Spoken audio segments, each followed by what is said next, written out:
I'm Catherine Ivy and live in Wrangell, where I have a market garden called Ivy Patch Produce. I grow food for Tyler and me and also sell a number of crops to customers during the summer. We bought the property back in the fall of 2015, and I started growing and selling a few items in the summer of 2018. Over the years, the garden has slowly grown from a very small plot to 18 40-foot beds, 30 inches wide, with 1-foot pathways. And I've also got two 10-foot by 20-foot greenhouses and a new plot where I've been growing potatoes, plus a raspberry patch. I expect it will grow a little bit bigger, but probably never bigger than an approximately 75-foot by 100-foot area, not even a quarter acre. I sell to a small number of customers, about 15 each week, and sales include about 30 bags of salad mix, plus 3 pounds of salad mix wholesale to a restaurant, and that's during the summers only. The way that I sell produce is through online orders, and then customers pick up at the garden on Fridays. There are monthly community markets in downtown Wrangell where I will sometimes sell if I happen to have excess produce that week. The crops that I sell are centered around the salad mix. The base of the salad mix is Salanova lettuce, mixed with a variety of baby greens. I've tried 4 types of Salanova lettuce, including the green sweet crisp, red sweet crisp, green incised, and red incised that I buy from Johnny's. These varieties of lettuce have a forked shape compared to other Salanova varieties that have a spoon shape, for example. I thought that the forked shape added interest to the salad mix and made the mix fluffy enough to fill out a bag.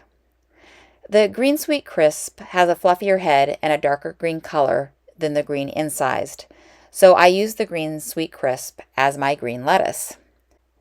The red sweet crisp has a purplish color that I prefer to the color of the red incised, which has kind of a green base with red tips. But the red incised grows a much larger, fluffier head, and so I've been growing that variety instead. So I grow the green sweet crisp and the red incised. I start the pelleted lettuce seeds in 1.5-inch square soil blocks that I make using potting soil. When transplanting the lettuce out, I use a 4-row gritter to mark the beds in 4 rows that are 7.5 inches in row spacing.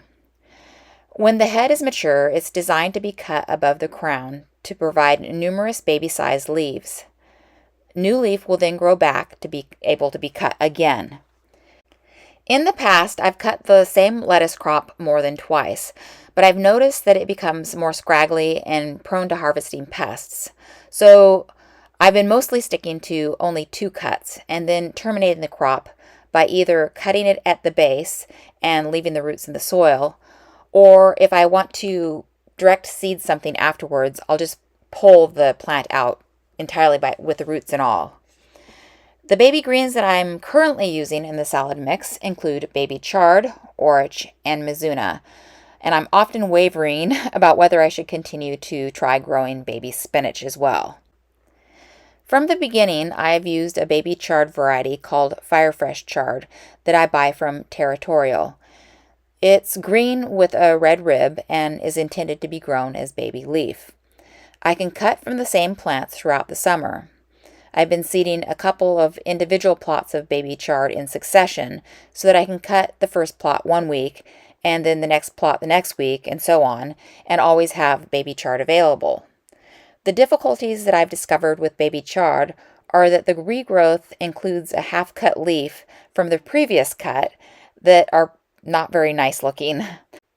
I've tried carefully cutting the largest leaves right at the stem above the crown, but this is extremely time-consuming, and I've tried cutting closer to the base of the plant, just everything, even the little tiny leaves, but then the regrowth takes longer. Also, when we get a cold spell of weather during the summer, the baby chard grows slowly, probably even more slowly than spinach, and the leaves can take on an autumn color and become more tough with a strong, more bitter flavor, which isn't entirely pleasant. The baby chard seems to be less interesting to some pests, but I've found slugs and even spotted cutworms will gobble up and poop in sections of a plot. When growing out in the main garden, I hand seed because I haven't had success with any jang rollers, and I'm only planting small plots. I plant 5 rows, and it's 1 inch in row spacing. The other baby green that I've used from the beginning in the salad mix is Orach, and I use a variety called Ruby Red Orach that I get from Johnny's. It's sometimes called mountain spinach, and I had tasted it in a restaurant in Colorado years ago while visiting family, and I loved its flavor and the color. It's described as being similar in flavor to spinach, yet tolerating warmer temperatures while being less prone to bolt. So I decided to tuck it into the little greenhouses under the crop of cucumbers, and it does okay there, although prone to mildewing if we get a spell of cold weather and the greenhouses get drippy. I usually seed a couple of successions of Orach through the season, picking a period of overcast weather when it's later in the season so that the soil in the beds don't dry out and the Orach seed is able to germinate. The Orach grows in a manner more like basil, so I have to take several cuts to remove the leaf, rather than just a single cut above the crown allowed by other crops like baby chard and spinach. It's time consuming, but a little bit of Orach in the mix is all that is really needed to give the mix interest and color. Inside the greenhouses, I've never had much pest pressure on the Orach. The other thing about Orach is that it will produce seed by the end of the season if you let a plant grow to maturity, and I've used my own seed for subsequent crops, although it has a tendency to produce more green Orach than the original seed. In the greenhouse raised bed, I pinch the seed in by hand, closely spaced together, especially when I'm using my own saved seed that has a papery seed pod, making it difficult to be more precise. A newly discovered baby green that I love and have been using in the mix is mizuna, specifically a variety called Frizzy Lizzy that I get from Territorial. I've tried growing arugula, but it always bolts so quickly. The mizuna is way less prone to bolt, and I've been able to get a few regrowth cuts from the plants when growing them early in the season inside the greenhouses. It has a nice mild mustard flavor when it's small, and the purplish leaves are really pretty. It does get quite spicy when it gets bigger, but then it's really too big for the mix, and I've bunched it separately to sell as mature leaf. In the greenhouse raised beds, I pinch the seed in by hand, closely spaced together in the early spring, and out in the main garden later in the season, I jang seed 5 rows using the YYJ roller and gears 14 in the front, 9 in the rear for 1/2 inch in row spacing. I've tried growing baby spinach with varying degrees of success. Early in the spring, when I haven't had much else to sell, I've been able to cut a crop of baby spinach and sell it in bags by itself or mixed with Orach and/or mizuna. I've also used spinach in the salad mix, especially earlier when the baby chard isn't quite ready because it tends to take a bit longer to grow big enough to cut. For the most part, I've struggled with spinach bolting to seed too quickly, and sometimes I've thought about not trying to grow it at all, except maybe early in the spring in the greenhouses. Recently, I tried growing a variety called Lakeside, and it does seem to be less prone to bolt, although it might have been the temperature and weather during that season. This last season, in 2024, I grew Red Tabby spinach, kind of by accident. I was buying something else from Johnny's, and I was running out of baby chard seed, and I noticed the Red Tabby variety had a beautiful red rib, similar to the Fair Fresh chard. It does bolt, but typically not before producing a nice upright plant that is pretty easy to harvest. I ordered more for this year and plan to try it again. In the main garden, I jang seed spinach using the F24 roller and gears 14 in the front, 9 in the rear for 1/2 inch in row spacing. In the past, I've planted rows of loose leaf lettuce, specifically a mix called Lofty Salad Mix, that I would seed with the jang using the XY24 roller and harvest to be sold by itself or mixed with other baby greens.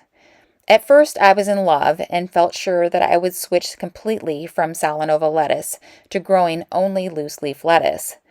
But I later noticed that the direct seeded crop was sometimes prone to poor germination. It was harder to keep weeded, more difficult to get a second cut from the lettuce, and possibly harder dealing with pests while it was growing. And so I've continued with the Salanova lettuce as the more dependable crop for baby lettuce leaf.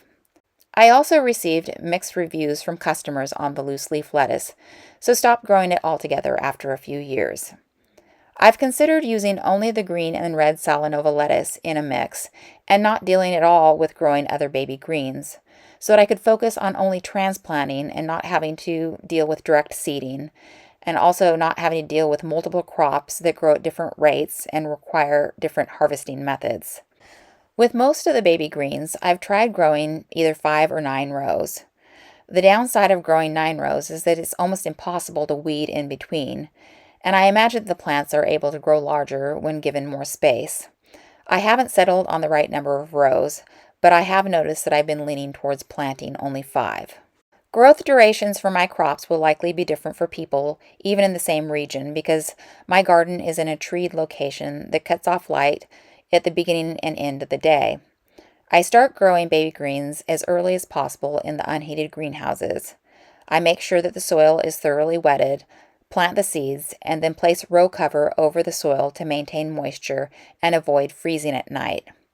Last season in 2024, Lakeside spinach, ruby red orach, and Frizzy Lizzy mizuna were seeded directly into raised beds in the greenhouses on March 18th and ready to harvest by April 23rd, about 5 weeks.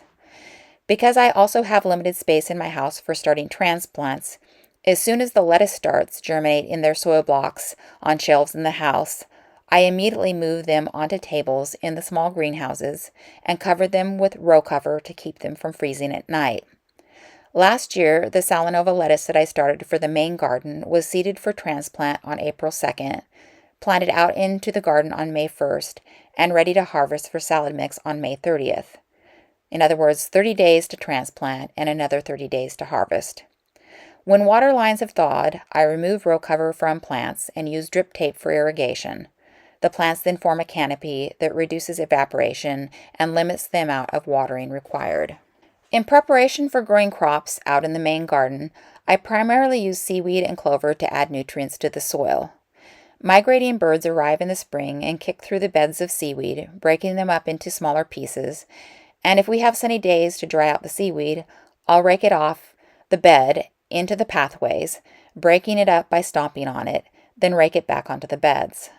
Sometimes the material is fine enough to use the Jang seeder, but sometimes I've tilled in order to have a non-chunky bed for direct seeding.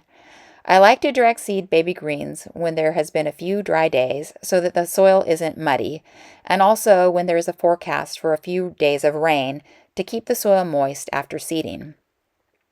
After seeding, I will cover the soil with row cover to maintain moisture and keep any birds from scratching out the seed. For Salanova lettuce, it works well to transplant directly into the mulch of crushed seaweed that is smothering a bed of clover from the previous year. Ideally, I would like to plant into finished compost, but I've rarely had enough finished compost to apply to my garden beds. I have a 20-foot by 60-foot NRCS tunnel that will be going up this year, and it will provide enough space to plant more baby greens earlier going forward. I eventually will have a heated space up by the house to start plants under lights for earlier transplant into the new larger tunnel. I plan to use the new tunnel primarily to grow Salanova lettuce and baby greens for salad mix, so I'll have to adjust to growing these crops under cover all summer long. After a period of experimenting with the Salanova lettuce, I planted it the first season with an aim to sell salad mix all season, and I planted a full 40-foot bed, half red and half green, estimating that this would be enough for 1 week of lettuce for salad mix. This turned out to be way too much, so I've since planted a 20-foot bed for 1 week of lettuce, half green and half red, but I found that even this is almost too much. But I may continue planting this amount, considering that I would rather have too much than too little. Last year in 2024, I used 3 40-foot beds for lettuce, and again for 2025, I've allotted 3 beds for the Salanova lettuce, calculating that I would have 3 months or 12 weeks to sell. So that's 6 weeks of lettuce, allowing for 2 cuts out of each plot, which generates 12 weeks worth of lettuce. In 2024, I grew one 40-foot bed of baby greens, and later in the season, I seeded another 40-foot bed of baby greens after pulling out a bed of lettuce. Along with this, I was growing orach in the little greenhouses all season long. So for the 2025 season, I've allotted 2 beds for baby greens, and that will be in the new NRCS greenhouse. One of the reasons that I'm focusing on growing lettuce and baby greens under the new NRCS tunnel, besides being able to plant and harvest without concerns about the weather, is because I've had devastating damage from spotted cutworm and real problems with cranefly larvae in the lettuce and spinach out in the garden. I hadn't had much problem with spotted cutworm in these crops before. The moths would mostly go after the kale. But in 2023, I covered the kale with insect netting, and then the moths moved straight into the lettuce and spinach instead. So last year in 2024, I covered not only the brassicas, but also the lettuce and baby greens in insect netting all season long. And then I had hardly any problems with cutworms. If the new tunnel, the new larger NRCS tunnel can keep out the moths and the cranefly, it would be great not to need insect netting to cover these crops. After harvesting, I run the salad mix through a greens bubbler to remove dirt and any pests that I didn't already catch with my eagle eyes while I was out harvesting. I mix together the Salanova lettuce baby leaf plus a few of the other baby greens, depending on what is available in the garden at the time. Tyler built the greens bubbler setup for me. We bought a commercial sink and he welded it to the tables that he built from stainless steel sheets. The bubbler unit is made from PVC pipe with holes drilled into it, and the pipe is pressed together with joints, and it's pressed down and held in the sink simply by friction. The air that passes through the unit is generated by a leaf blower, whose snout is pressed into the plastic pipe. I've put as much as 10 pounds of leaf into the sink, but really it's a little too much for the air bubbles to properly circulate through, and I'm more likely to run 5 to 7 pounds of leaf through at a time. I run it for a few minutes, changing the amount of time depending on circumstances, such as how dirty is the leaf and I need to run it a bit longer, or how delicate is the leaf that might be bruised with too much agitation. After turning off the air, I let the leaf sit in the water for as much as 5 minutes, so that any pest that has been hanging on a leaf for dear life will finally let loose. The little gnats that often hang out on plants in the spring are the biggest problem that I have because they are too lightweight to sink in the water, and I have to try and skim them off in the foam that forms above the water. It usually takes 3 batches to go through all of the salad mix for the week, and if the water is at all cloudy, then I drain the sink, spray it out, and fill the sink up again for water to run the next batch. With each batch, I move the rinsed leaf by handfuls into the orange commercial hand spinner to remove as much water as possible and then place it into a tub for refrigeration, and then I'll bag it later. I bag the salad mix in about 8-ounce size bags. I weigh the bags of product just so that I know I'm not completely off, but I sell them by the each because weights and measures requires an inspected scale if we're going to be selling to people claiming a specific weight of product. One more important note. One year I was selling bags of baby greens through a grocery store and wanted to cross T's and dot I's, so I asked the following question in our Farmers Summit forum. Can Alaska farmers sell bags of baby greens mix to a grocery store? I've got Salanova lettuce, orach, spinach, cut at the base of the leaf, run through a greens bubbler using city water, spun dry with a salad spinner, then bagged.